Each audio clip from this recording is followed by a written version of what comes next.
Oi, meus amigos, dando continuidade ao vídeo anterior, hoje vamos falar da abolição, que teve uma data marcada na história, 13 de maio de 1888. Isso se deu por meio de uma lei conhecida como Lei Áurea, assinada pela princesa Isabel, tendo no período mais de 700 mil escravos libertos. Eu me chamo Sinésia Cristina e aqui é o meu canal, o meu mundo através das histórias. Peço que você, se não está inscrito, inscreva-se, deixe o seu like, compartilhe, ative o sininho e agora vamos para a vinheta.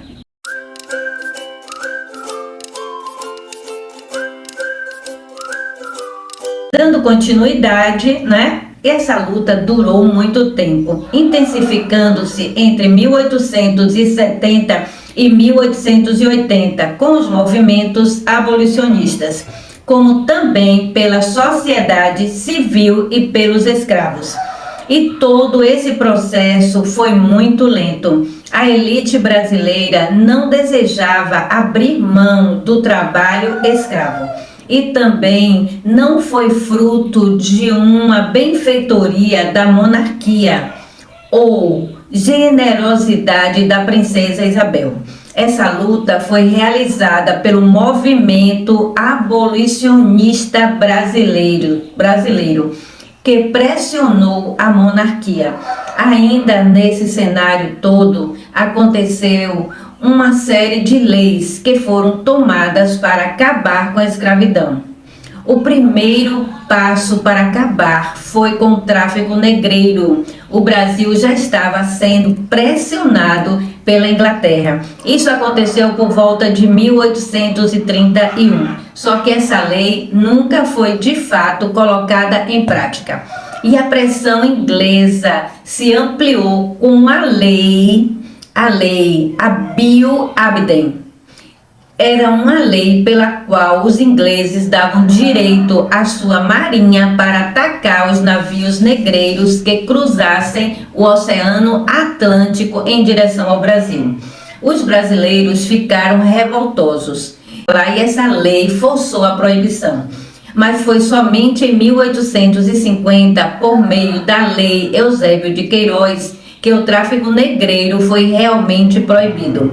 E após a Guerra do Paraguai, o debate pela abolição ganhou espaço, levando a mais um decreto, a Lei do Ventre Livre. Em 1871, essa lei que alforriava os filhos dos escravos que nasciam a partir daquela data, não é como já foi dito, em 1871 eram livres, mas obrigavam-os a trabalhar pelo menos até os 8 anos para o dono do escravo. Os abolicionistas viram com desconfiança, mesmo assim, eles exploraram aquele objetivo de conquistar a liberdade de muito mais escravos. E em 1880 foi uma data muito importante para todo esse processo tão triste, porque houve um fortalecimento da sua causa e mais uma lei foi implantada, como já foi dito anteriormente, em 1885, a Lei do Sexagenário, que para os abolicionistas era considerada mais uma conquista.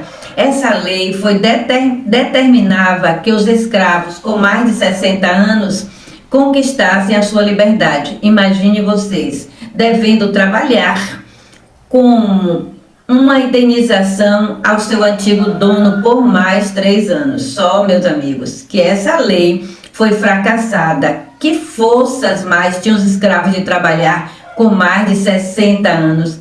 E aí? E se nós pensássemos naquela época, e se nós pensamos hoje que tudo isso seria fácil, é muito difícil, porque a pessoa com 60 anos, naquele período, não tinha mais esse vigor fixo, esse vigor, não é? E eles, os abolicionistas, lutaram ferozmente para que ocorresse a libertação, sendo essa lei foi encarada por eles como uma derrota de causa. E vocês já ouviram falar da Camélia Branca? Sim, é uma flor que tornou-se no período símbolo da adesão ao abolicionismo. As pessoas que cultivavam a flor na sua casa ou até mesmo colocassem um broche com essa flor, publicavam diante da sociedade ser um abolicionista.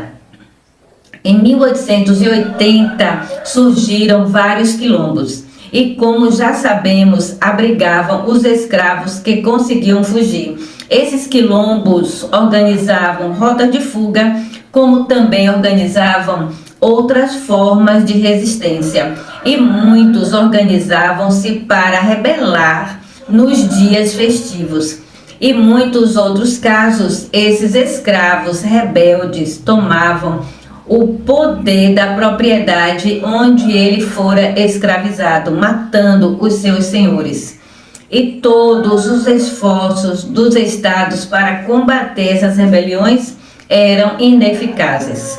E a mobilização dos escravos, do grupo abolicionista forçou o Império a abolir a escravidão em 1888. E essa lei foi levada ao Senado. Imagine, projeto esse proposto por João Alfredo.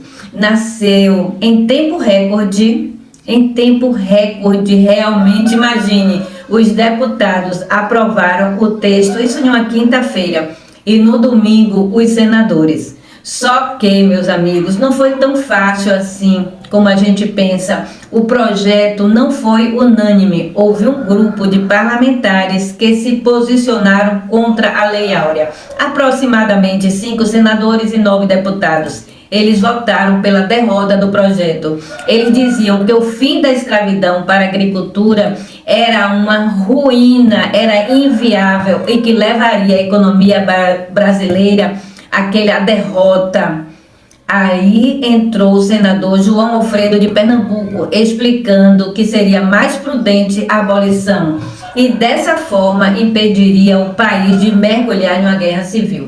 Imagine vocês, Dom Pedro, há 10 anos atrás, antes dessa data, havia fechado com a poderosa classe dos latifundiários uma espécie de acordo tácito, por meio da qual a escravidão não seria abolida repentinamente, mas de forma gradual e segura, para que não provocasse um grande abalo nas plantações.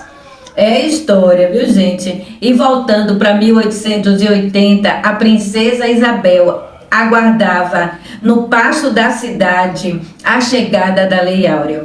Com uma delegação de senadores foi encarregada de levar o livro justamente com a lei e com a caneta de ouro onde ela deixaria sua assinatura. E aquela profecia dos escravistas não se concretizou. A libertação dos escravos não levou o Brasil à ruína, mas naquele período de história, implodiu o império. E os latifundiários do café retiraram a sustentação financeira que haviam dando à coroa. E em 1889 respaldaram o poder militar, implantando assim a república. É isso aí, meus amigos, é muita história. Esperamos que tenham gostado. Se gostaram, deixe aquele like, inscrevam-se no nosso canal, ativem os sininhos. Isso é muito importante para a gente. E a nossa palavra de hoje não poderia ser outra: liberdade. Tá bom? Um grande abraço e até o próximo vídeo, que estará com certeza recheado de coisas boas. Um grande abraço a todos.